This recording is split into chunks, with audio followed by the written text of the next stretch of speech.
Syahrini dandan ala cewek mafia, harga topinya bikin ngelus dada.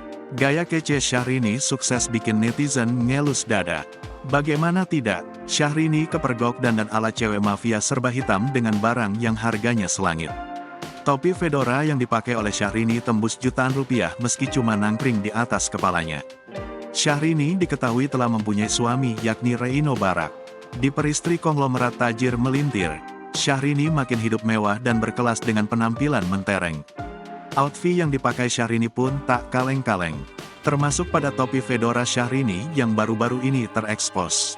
Dalam unggahan Instagram @fashionsyahrini2 pada Senin, tanggal 26 Desember tahun 2022, terungkap harga topi fedora milik Syahrini.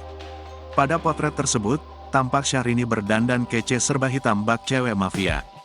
Mulai dari blazer, dalaman, rok panjang, sepatu, tas, hingga topinya pun bernuansa serba hitam. Rupanya, topi fedora milik Syahrini itu bermerek CA4LA, brand asal Jepang. Topi hitam dengan gaya kece itu ternyata dibanderol sebesar 4,32 juta rupiah.